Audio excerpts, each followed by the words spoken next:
Permisi Bu, apakah sudah bisa dimulai? Ya, silakan.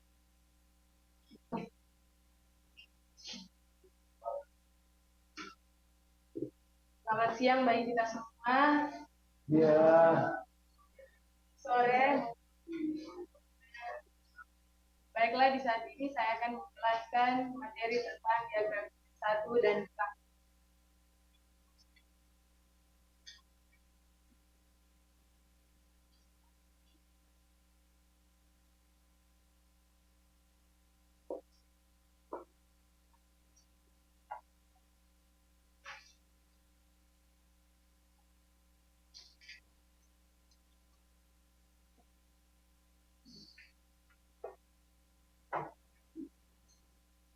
Pertama, kita akan masuk dalam diagram 1 tentang prinsip penciptaan dan kekuatan Allah.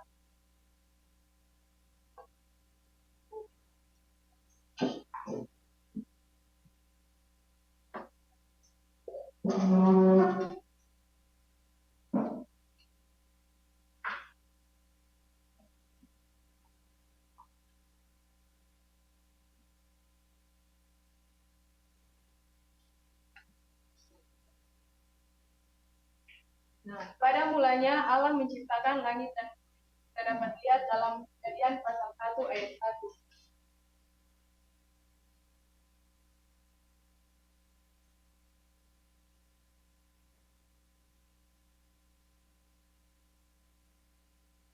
Langit disebut dengan surga.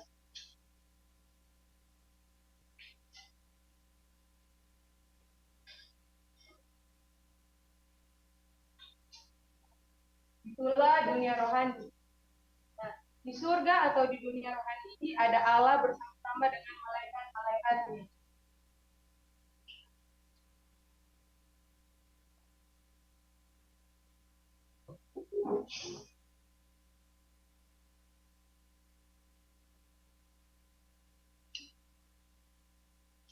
Surga atau dunia rohani itu merupakan dunia yang transenden, artinya tidak terbatas, tidak terlampaui, bahkan bersifat kekal.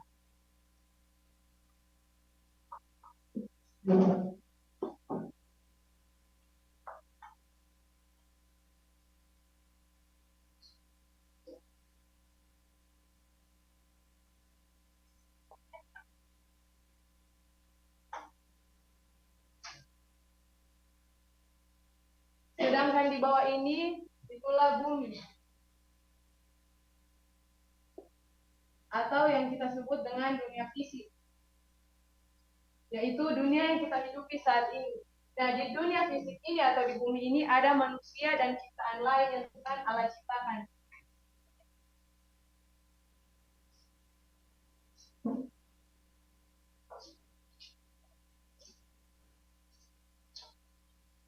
Bumi atau dunia fisik ini bersifat imanen atau terbatas.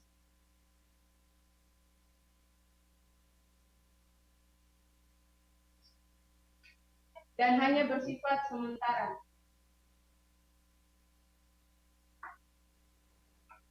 Nah, kita melihat di sini ada yang namanya garis putus-putus, di mana melambangkan bahwa ada hubungan antara dua dunia ini, antara surga dan bumi. Ketika Tuhan Allah menciptakan manusia dalam Kejadian pasal 1 ayat 27, Allah menciptakan manusia itu segambar dan serupa dengan Allah. Dan Allah menciptakan manusia dalam Kejadian 2 ayat 7, di situ Tuhan Allah menghembuskan nafas hidup kepada manusia sehingga manusia menjadi makhluk hidup.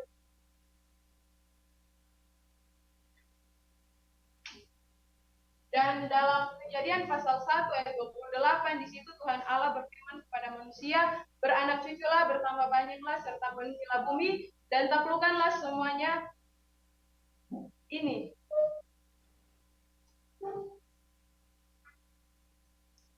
Dan dalam Mazmur pasal 8 ayat 4 sampai 9, di situ Tuhan Allah menciptakan manusia itu sebagai wakil penguasanya Allah.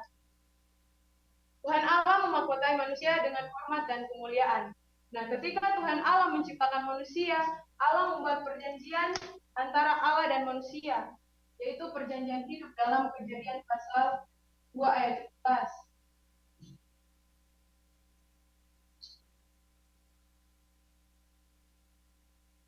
Di mana dalam Kejadian 2 ayat 11 ini dikatakan bahwa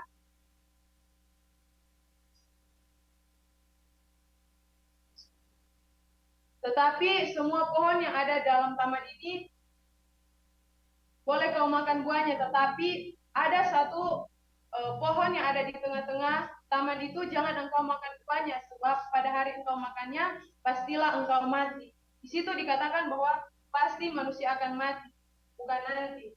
Nah, kita masuk pada poin yang kedua, yaitu hubungan yang benar antara Allah dan manusia.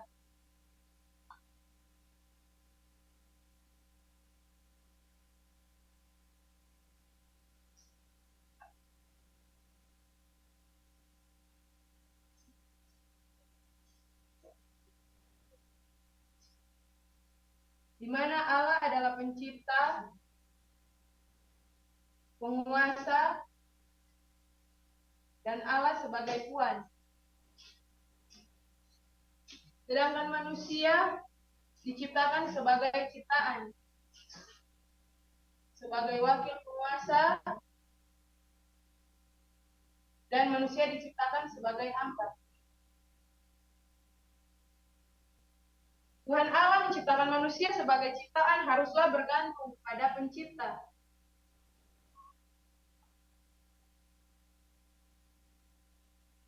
Dan manusia sebagai wakil penguasa harus taat kepada penguasa. Dan manusia sebagai hamba harus melayani Tuhannya, yaitu Allah. Sehingga ketika manusia bergantung, taat dan melayani Allah, maka ada yang namanya berkat rohani yang diberikan kepada manusia.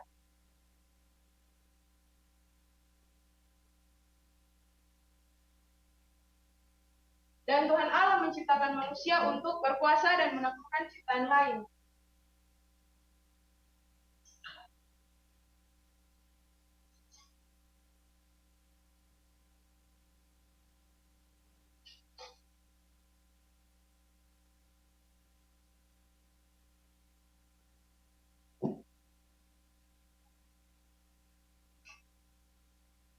Sehingga ciptaan lain dapat memberikan hasil kepada manusia berupa berkat jasmani.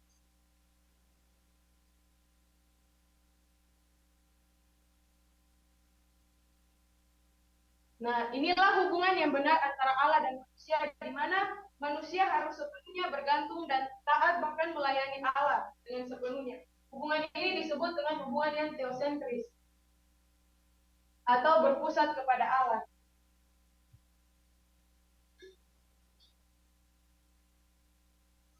Kita akan melihat diagram Injil bagian yang kedua.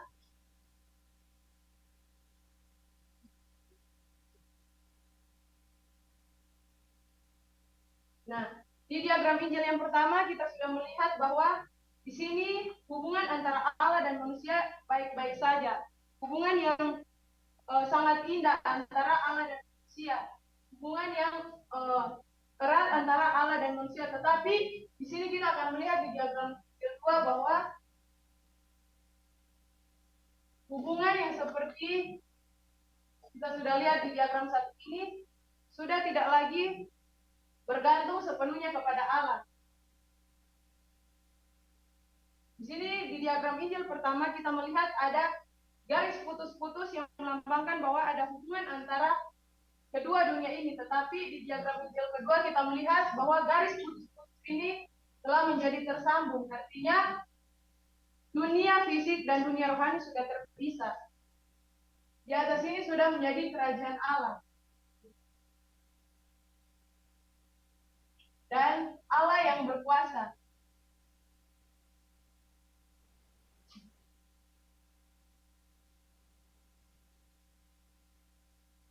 Sedangkan di dunia bawah ini adalah kerajaan setan.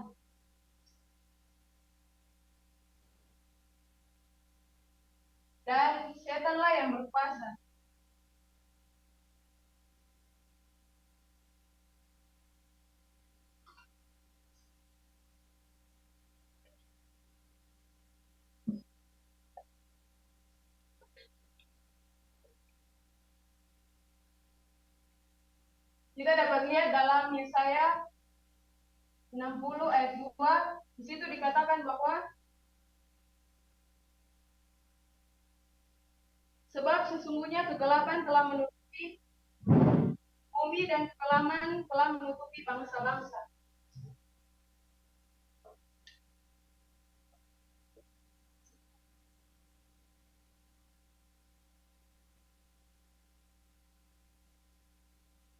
Jadi di kerajaan bawah ini sudah ada dalam kekuasaan setan. Kita dapat lihat dalam Yeskiel pasal 28 ayat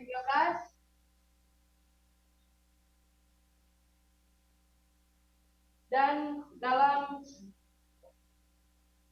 Yesaya 14 ayat 12 sampai 15. Nah, di dalam Yesaya 14 ayat 12 sampai 15 ini, di situ dikatakan bahwa ada malaikat yang ingin menyamai Tuhan Allah, sehingga ia dibuang dari surga, dan ia pun berkuasa di bumi. Dan dalam Wahyu 12 ayat sampai 9,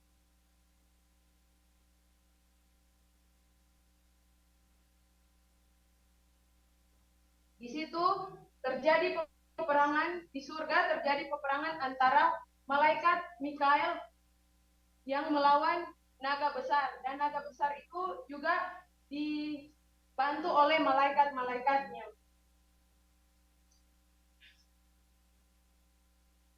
Dan juga dalam Yudas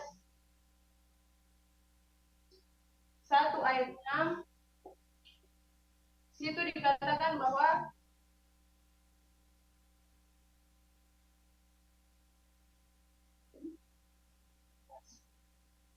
dan yang telah membuat kita menjadi suatu kerajaan, menjadi imam-imam bagi Allah Bapaknya, bagi dialah kemuliaan dan kuasa sampai selama-lamanya. Dan kita juga melihat dalam Kejadian pasal 1 ayat 2, di situ dikatakan bahwa bumi belum berbentuk dan kosong.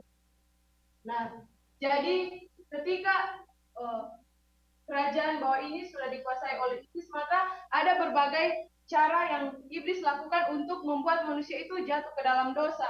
Kita dapat lihat dalam Kejadian pasal 3 ayat 1 sampai 6. Di situ dikatakan bahwa kata ular itu kepada perempuan itu, sekali-kali kamu, ketika kamu memakan buah dari pohon itu, kamu tidak akan mati, tetapi melainkan Allah berfirman, ketika engkau makannya, matamu akan terbuka dan kamu akan sama seperti Allah, tahu yang baik dan yang jahat. Dan juga dalam Hosea 6 ayat 7, di situ dikatakan bahwa manusia telah melangkahi perjanjian di Adam dan mereka berkhianat terhadap Allah. Dan juga dalam Roma 5 ayat 12, di situ dikatakan bahwa sebab sama seperti dosa telah masuk ke dalam dunia ini melalui satu orang, dan oleh dosa itu juga maut, demikianlah maut itu telah menjalar kepada semua orang karena semua orang telah berbuat dosa. Dan dapat kita lihat juga dalam Yesaya 59 ayat 2, yang merupakan pemisah antara engkau dengan Allahmu, yaitu segala kejahatan-kejahatan manusia. Kita akan melihat poin yang pertama, yaitu kekuasaan setan.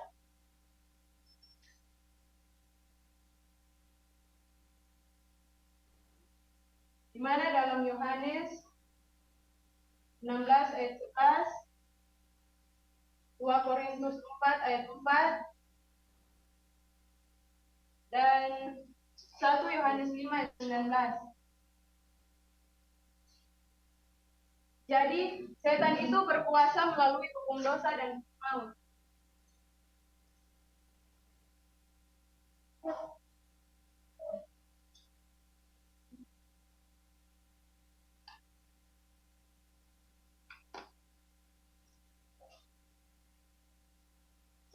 kita dapat lihat dalam Roma pasal 6 ayat 23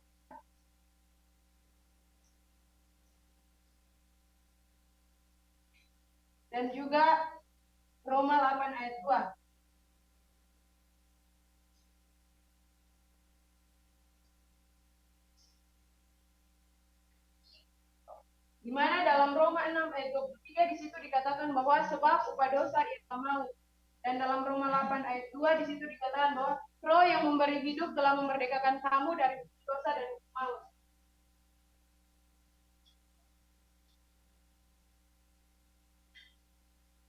Yang pertama yaitu dalam 1 Yohanes ayat 8 di situ dikatakan bahwa barang siapa yang telah berbuat dosa ia berasal dari iblis, sebab dari mulanya iblis telah berbuat dosa. Dan yang kedua dalam Lukas 2 ayat 14.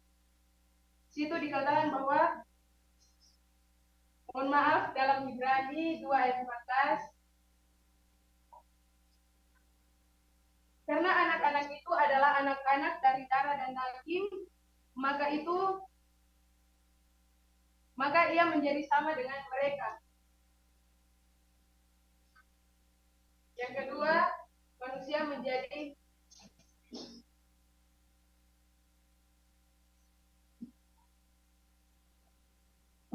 budak setan.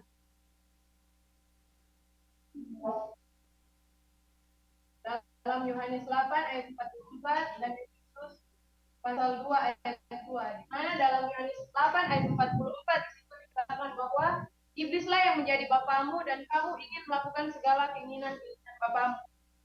Dan dalam Efesus 2 ayat 2 di situ dikatakan bahwa kamu hidup di dalamnya karena kamu mengikuti jalan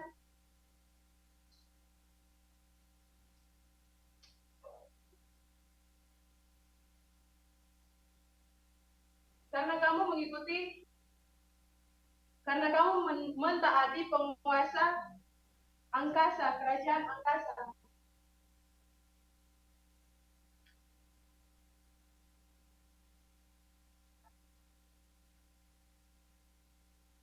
Jadi manusia hidup dalam 12 masalah kehidupan. Yang pertama, kita akan melihat 3 masalah fundamental manusia.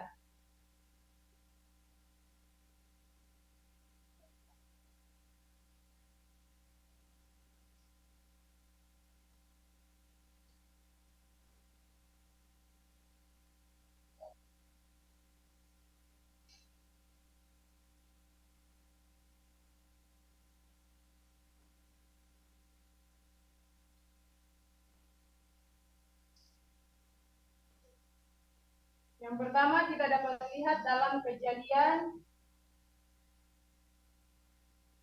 pasal 3. Kejadian pasal 3 ayat 4 sampai 5.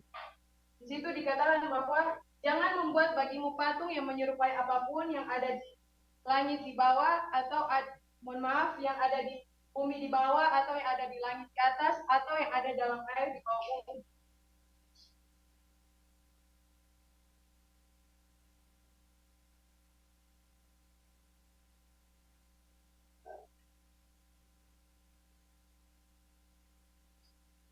Kita dapat melihat dalam Kejadian pasal 3 ayat 4 sampai 5, di sini itu lebih berpusat pada diri sendiri atau pengertian sendiri.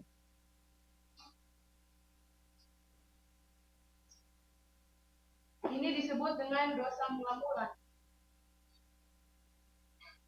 Dan juga kita dapat melihat yang kedua dalam Kejadian pasal 6 ayat 4 sampai 5.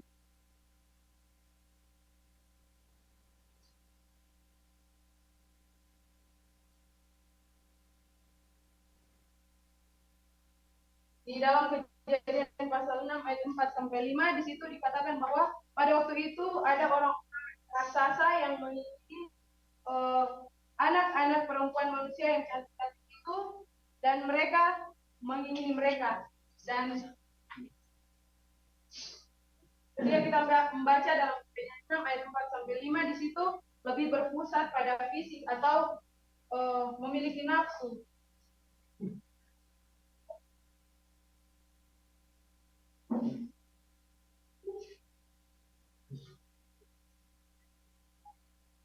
Ini disebut dengan dan yang ketiga dalam Kejadian pasal 11 ayat 1 sampai 8.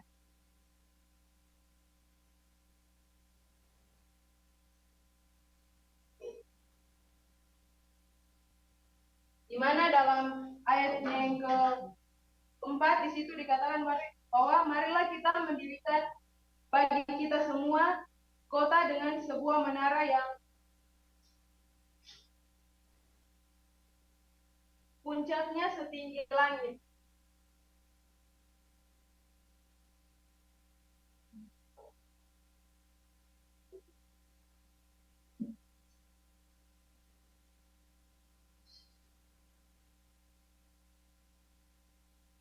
Berpusat pada kesuksesan atau ya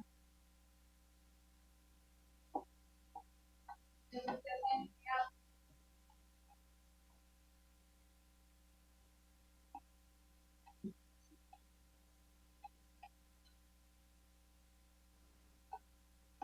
yaitu menara Babel. Yang kedua,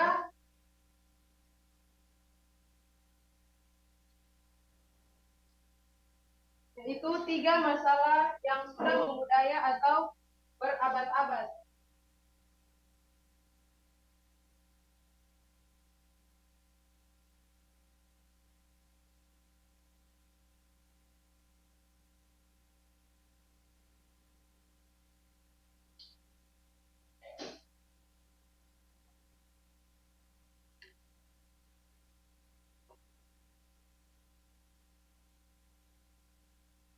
Nah, dalam poin yang pertama tentang 3 masalah fundamental manusia ini disebut dengan jebakan setan.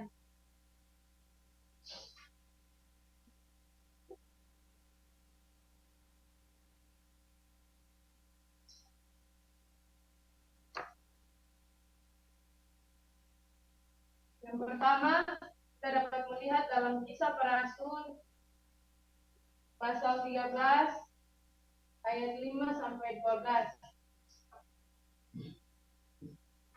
Di situ dikatakan bahwa Saulus dan Barnabas di Siprus.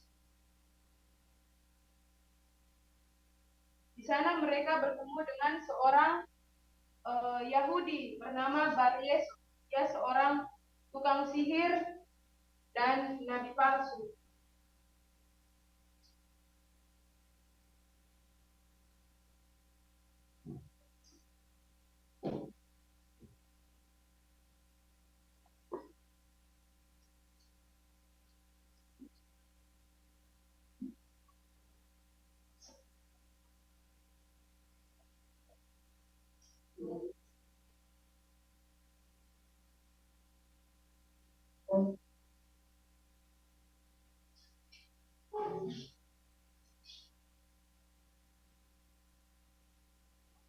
Ini disebut dengan politik kegelapan.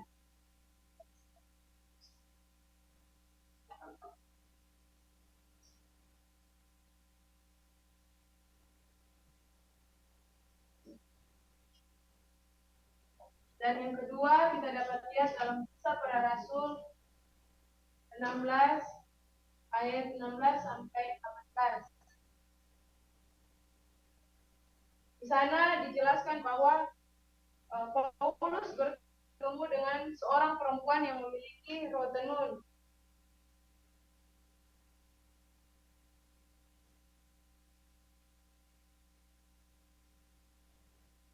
Atau peramal yang disebut dengan ekonomi kegelapan.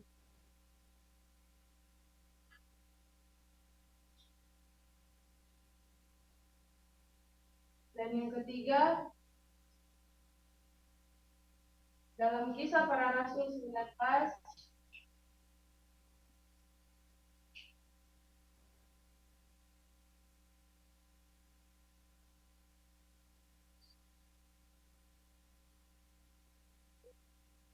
ayat 8 sampai 20.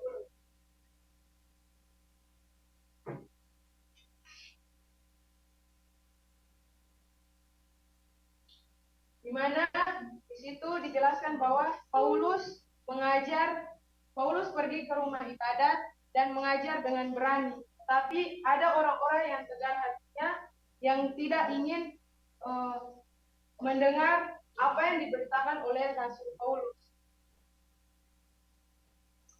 Ini disebut dengan peradaban.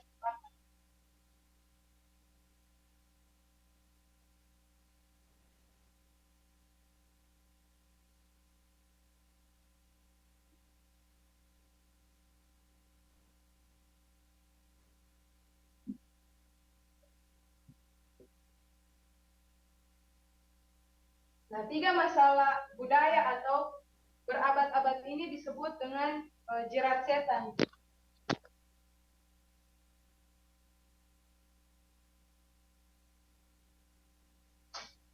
Nah, poin yang ketiga yaitu 6 kehancuran pribadi atau nasib.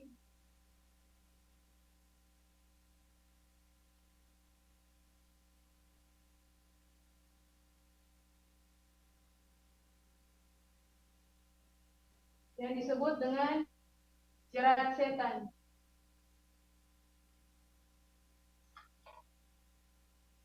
Nah, 6 kehancuran atau nasib ini sudah kita pelajari di Jalan Keselamatan, di mana yang pertama dalam Yohanes pasal 8 ayat 42 di situ dikatakan bahwa iblislah yang menjadi bapamu dan kamu ingin melakukan segala keinginan bapamu. Ketika manusia sudah dikuasai oleh iblis, maka yang menjadi bapa mereka ialah iblis, karena mereka melakukan apa yang iblis itu lakukan. Dan yang kedua dalam Keluaran 20 ayat 4 sampai 5. Di situ dikatakan bahwa jangan membuat bagimu patung yang menyerupai apapun juga. Dan yang ketiga dalam Matius 11 ayat 28 di situ dikatakan bahwa marilah kepadaku semua yang letih lesu dan berbeban berat, aku akan memberikan kelegaan kepadamu. Dan yang keempat dalam Lukas 16 ayat 11 sampai 1 itu menjelaskan tentang Lazarus dan orang kaya. Dan yang kelima dalam Matius 27 ayat 25 dikatakan bahwa biarlah darahnya ditanggungan atas kami dan atas kami. Nah, inilah 12 masalah kehidupan yang terjadi pada manusia ketika manusia itu sudah dikuasai oleh iblis. Ketika kita lihat di diagram ini bagian pertama, manusia yang dulunya hidup bergantung dan melayani Allah akhirnya menjadi terpisah akibat dari ketidaktaatan manusia kepada Allah. Nah, di sini bukan dalam Kejadian pasal 3 ayat 1 sampai 6, itu bukan masalah tentang manusia memakan buah itu, tetapi karena manusia sudah terpikat dengan perkataan iblis, akhirnya manusia pun jatuh ke dalam dosa dan manusia pun hidup dalam 12 masalah kehidupan. Itu saja yang menjadi worship dari saya.